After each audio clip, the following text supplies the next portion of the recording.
नमस्कार। Sai college of teachers training के online class में आपका स्वागत है। आज हम लोग पढ़ेंगे बीएड फर्स्ट ईयर।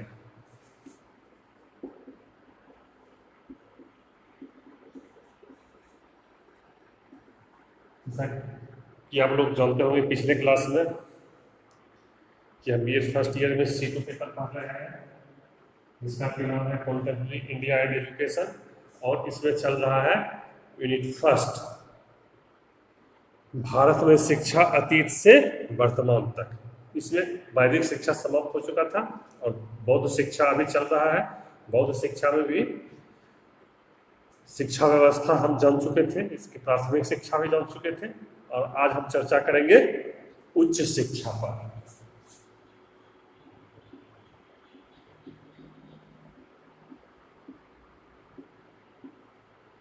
देखिए, उच्च शिक्षा भी जो है ना, पॉइंट वाइज हम पढ़ेंगे, एक एक पॉइंट करके जानेंगे कैसी उच्च शिक्षा की व्यवस्था थी। तो सबसे पहले हम पॉइंट इसमें लेंगे, पहला सामान्य परिचय।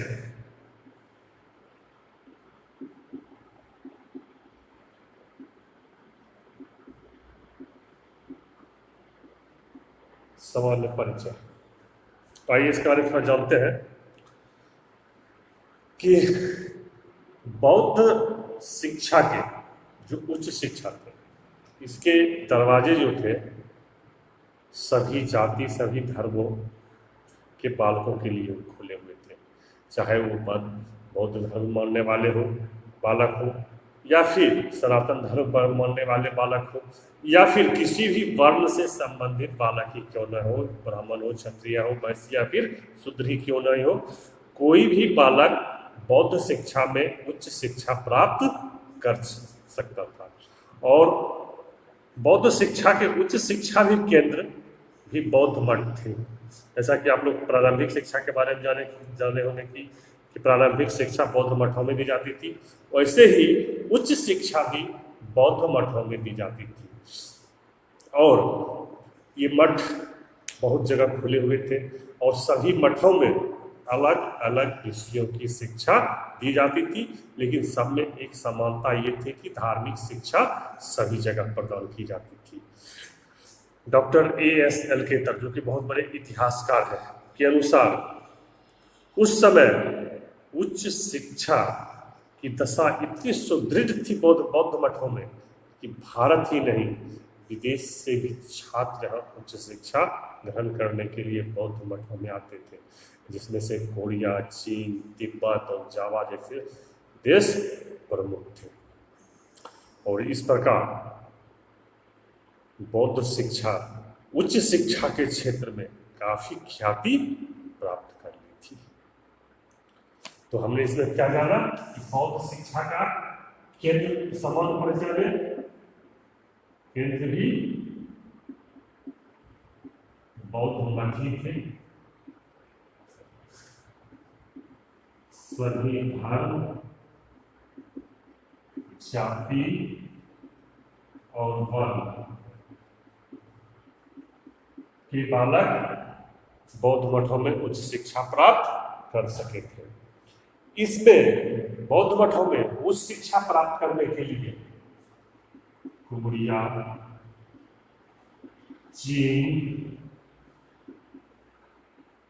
तिब्बत और जावा द्वीप से, जावा जिसका कि वर्तमान इंडोनेशिया है, यहाँ इतने दूर दूर से छात्र शिक्षा ग्रहण करने के लिए बौद्ध मठों में आते थे। अब इसका दूसरा पॉइंट है प्रवेश एवं अवधि। दूसरा पॉइंट हमारा है उच्च शिक्षा में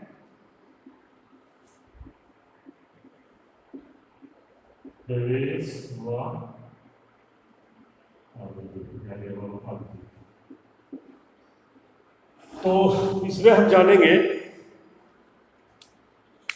कि कैसे इसमें प्रवेश होता था, उच्च शिक्षा कितने समय तक के लिए प्रदान किया जाता था। तो जैसा कि आपने प्रारंभिक शिक्षा में पढ़ा होगा, बौद्ध शिक्षा का प्रारंभिक शिक्षा जो है वो 12 वर्ष की आयु तक दी जाती थी। 6 वर्ष से 12 वर्ष की आयु तक प्रारंभिक शिक्षा दी जाती थी।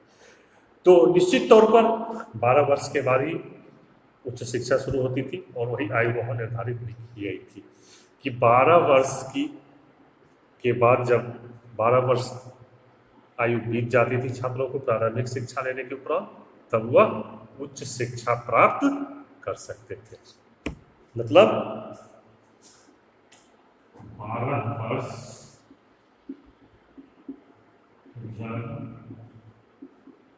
छात्र की आयु बीत जाती थी, तब उच्च शिक्षा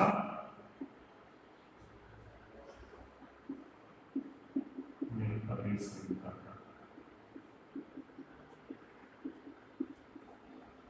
तो साधारण भाषा में हम इसे कह सकते हैं कि 13वें वर्ष के शुरुआत में, 13वें वर्ष के शुरुआत में उच्च शिक्षा में प्रवेश मिलता था। और यह शिक्षा 25 वर्ष तक की आयु, जब तक कि छात्र की आयु 25 वर्ष ना हो जाए तब तक ये शिक्षा चलती रहती थी। मतलब छात्र की आयु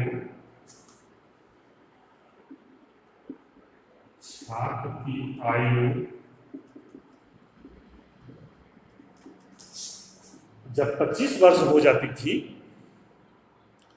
तब तक यह शिक्षा चलती रहती थी। अब इसे ऐसे भी जान सकते हैं कि बौद्ध शिक्षा मठों में उच्च शिक्षा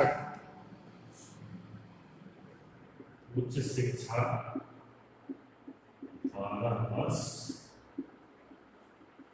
दी जाती थी। मतलब 12 वर्ष जो है बौद्ध मठों में उच्च शिक्षा दी जाती थी। इसके बाद जब उच्च शिक्षा पूरी हो जाती थी तब छात्र अपने घर वापस जाते थे और गृहस्थ जीवन की शुरुआत करते थे। इसके अलावे कुछ बौद्ध मठ का अस्थायी सदस्य भी बन सकते थे। इसका चर्चा हम आगे करेंगे। अब इसमें है पाठ्यक्रम, मतलब उच्च शिक्षा का पाठ्यक्रम।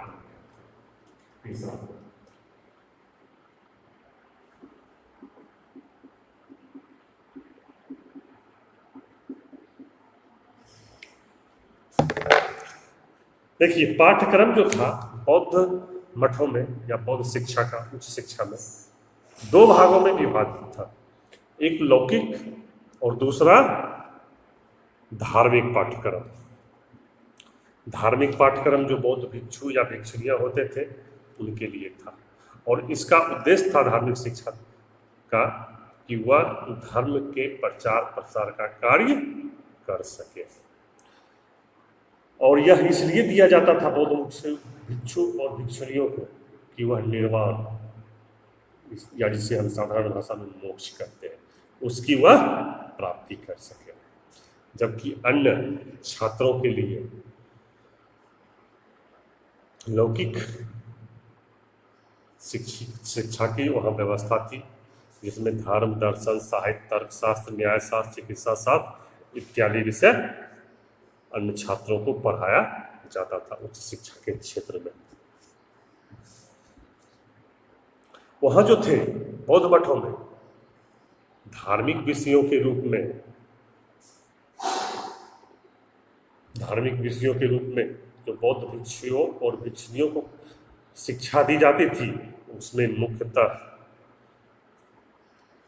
त्रिपिटक, विनय पिटक, धम्म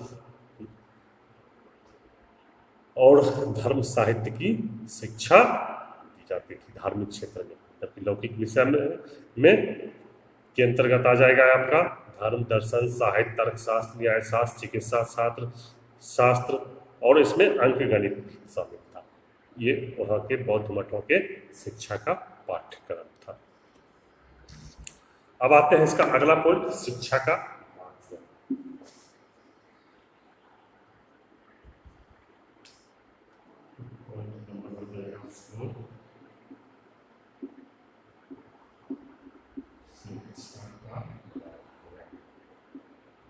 जैसा कि आप लोग ने प्रारंभिक शिक्षा में पढ़ा होगा कि बौद्ध मठों में जनसाधारण की उस समय जो पाली भाषा थी उसमें शिक्षा दी जाती थी। ठीक उसी प्रकार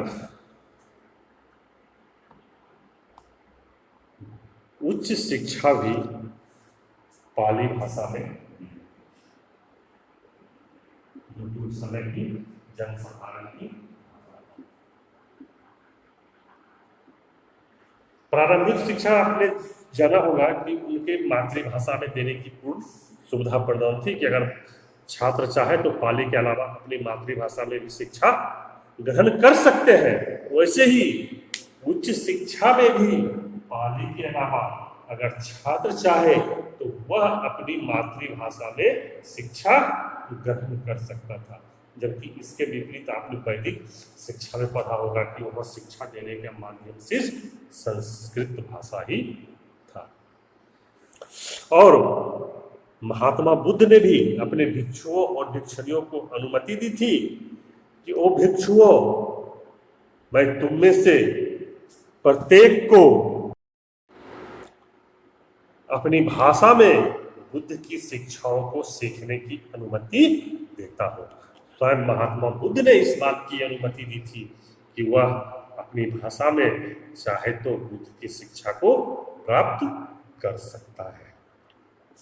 अब इसमें आते हैं कि उस समय बौद्ध धर्म के जो प्रसिद्ध विश्वविद्यालय थे वो कौन से, अगला पॉइंट में हम वही पढ़ेंगे।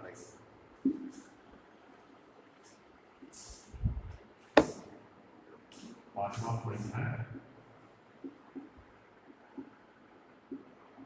शिक्षा के प्रसिद्ध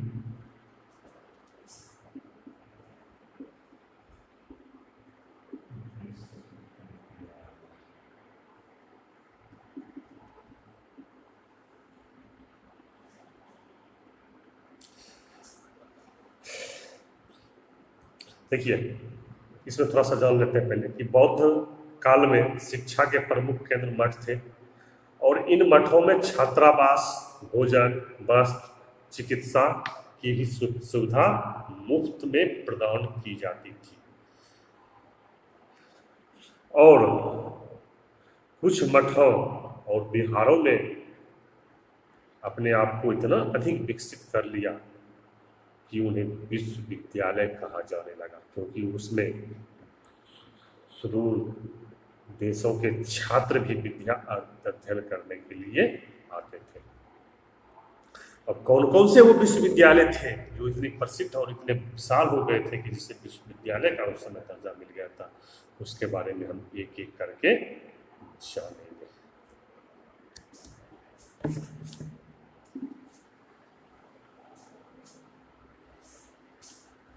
सबसे पहला इसमें है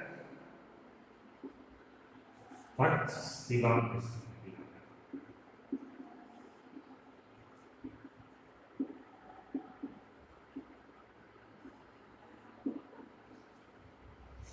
तक्षशिला विश्वविद्यालय का आपने नाम अवश्य ही सुना होगा।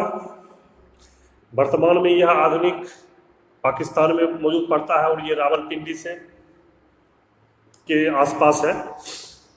तो इस विश्वविद्यालय के बारे में थोड़ी बात बता देना चाहता हूँ कि यह विश्वविद्यालय जो था शुरुआत में वो वैदिक शिक्षा का केंद्र था। ये बहुत ही प्राचीन विश्वविद्यालय है।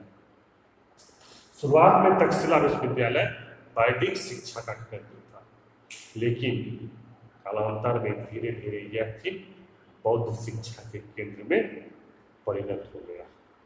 आपने यहाँ सुना होगा कि यहाँ के प्रसिद्ध आचार्य चाणक्य थे, वो उस समय वैदिक शिक्षा प्रदान की जाती थी। जिस समय आचार्य चाणक्य थे उसके बाद भी बहुत दिनों तक वैदिक शिक्षा चला, लेकिन बाद में इसका वैदिक शिक्षा का तक्षशिला विश्वविद्यालय में ह्रास होते गया और वहाँ पर बौद्ध शिक्षा ने अपना प्रभुत्व जमा लिया और यह तक्षशिला विश्वविद्यालय फिर बौद्ध शिक्षा के केंद्र के रूप में जाने लगा। यह विश्वविद्यालय ईसा पूर्व 600 ईस्वी में अपने पराकाष्ठा पर था, प्रसिद्धि की पराकाष्ठा पर था, मतलब बहुत ही प्रसिद्ध था। ईसा पूर्व 600 ईस्वी में यहाँ पर वैदिक शिक्षा की शिक्षा दी जाती थी। वैदिक कालीन वैदिक पाठ्यक्रम चलता था, लेकिन सबसे अधिक प्रसिद्ध जो हुआ था वह उसी समय हुआ था, ईसा पूर्व 600 ईस्वी में। चाणक्य का नाम आपने सुना होगा, कौटिल्य विष्णुगुप्त जिसे कहते हैं, पनिनी प्रसिद्ध वैद्य जीवक, और पुष्पमित्र इसी विश्वविद्यालय के उपज थे। बाद में सम्राट चंद्रगुप्त मौर्य भी इसी विश्वविद्यालय में शिक्षा ग्रहण किए थे। इस विश्वविद्यालय का पतन 5वीं सदी में हो गया कि जब पर्वतों ने आक्रमण करके इसे नष्ट कर दिया। लेकिन उससे पहले यह विश्वविद्यालय बौद्ध शिक्षा के रूप में अपनी प्रतिष्ठा का परचम पूरे विश्व में लहरा चुका था। ये थी हमारी सबसे प्राचीन विश्वविद्यालय। अब आगे हम बढ़ते हैं, दूसरा विश्वविद्यालय जो था, एक एक करके पढ़ेंगे। एक नदिया विश्वविद्यालय,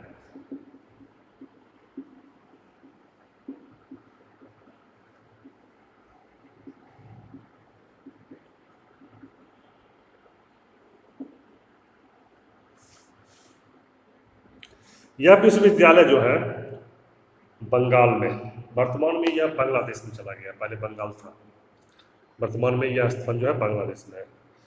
तो बंगाल में नदिया नामक स्थान पर स्थापित था।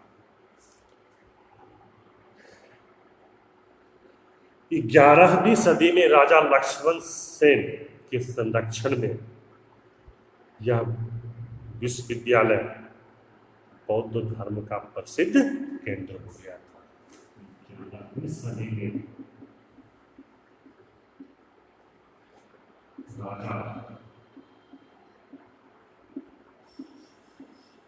लक्ष्मण सेन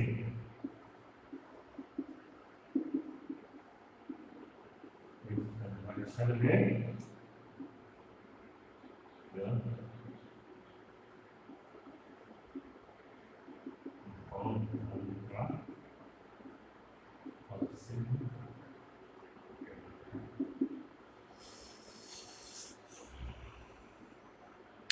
विश्वविद्यालय बारे में पढ़ते हैं, विक्रमशिला विश्वविद्यालय। यह विश्वविद्यालय जो है उत्तरी मगध में गंगा नदी के तट पर स्थित था। उत्तरी मगध में वर्तमान में यह भागलपुर का क्षेत्र पड़ता है और उसके गंगा नदी के तट पर यह स्थित था। इस विश्वविद्यालय में लगभग 108 शिक्षक थे और 3000 शिक्षक, 3000। इस विश्वविद्यालय को बख्तियार खिलजी ने आक्रमण करके नष्ट कर दिया था। जैसा कि आप लोग जरूर जानते होंगे कि नालंदा विश्वविद्यालय को नष्ट बख्तियार खिलजी ने किया था, और वही बख्तियार खिलजी जो कि एक विदेशी आक्रांता था, उसी ने विक्रमशिला विश्वविद्यालय को भी नष्ट कर दिया था। अब हम अगला विश्वविद्यालय पढ़ते हैं, बंगला विश्वविद्यालय।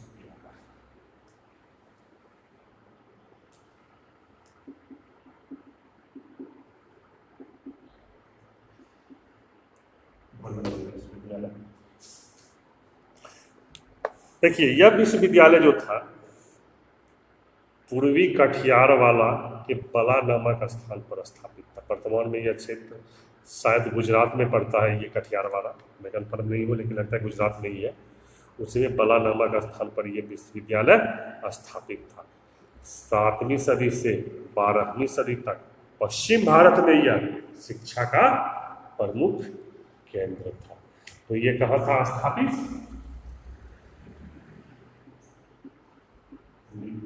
कठियारवाड़ के बला नामक स्थान पर यह स्थापित था, और 7वीं सदी से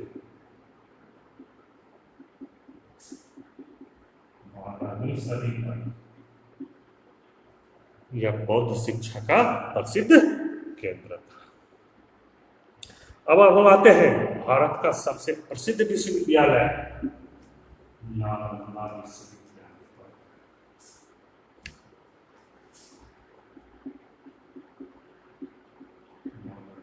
विश्व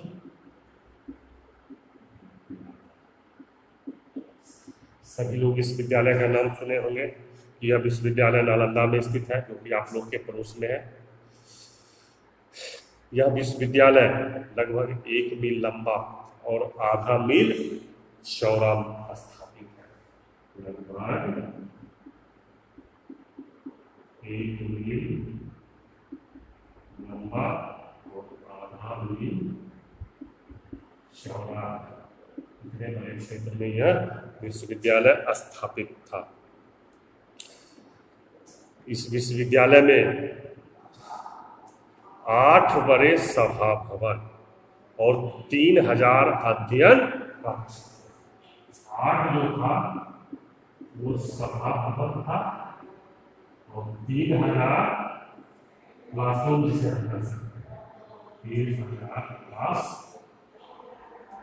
30,000 इसमें, सॉरी 30,000 नहीं, 3,000 इसमें क्लासरूम था। और इस विश्वविद्यालय का विशाल पुस्तकालय कई मंजिलों का था। कहते हैं कि जब बख्तियार खिलजी ने इस पुस्तकालय को आग लगाया था तो 6 महीने तक वह पुस्तकालय चलता ही रहा था। इतनी सारी पुस्तकें और पांडुलिपियां उस विश्वविद्यालय के पुस्तकालय में मौजूद थी। इस विश्वविद्यालय में 10 से अधिक उस समय तालाब बने हुए थे। और जब यह विश्वविद्यालय अपने प्रसिद्धि की पराकाष्ठा पर थी तो यहाँ लगभग 1500 शिक्षक और 10,000 छात्र, 1500 शिक्षक थे और 10,000 छात्र थे। और यह विश्वविद्यालय पूरे विश्व में अपनी ख्याति के लिए प्रसिद्ध था। इस विश्वविद्यालय को भी बख्तियार खिलजी ने आक्रमण करके नष्ट कर दिया था। अब ये टॉपिक समाप्त हो गया। अब हम अगले टॉपिक में पढ़ेंगे बौद्ध शिक्षा के आधारभूत तत्व एवं विशेषताएं। धन्यवाद।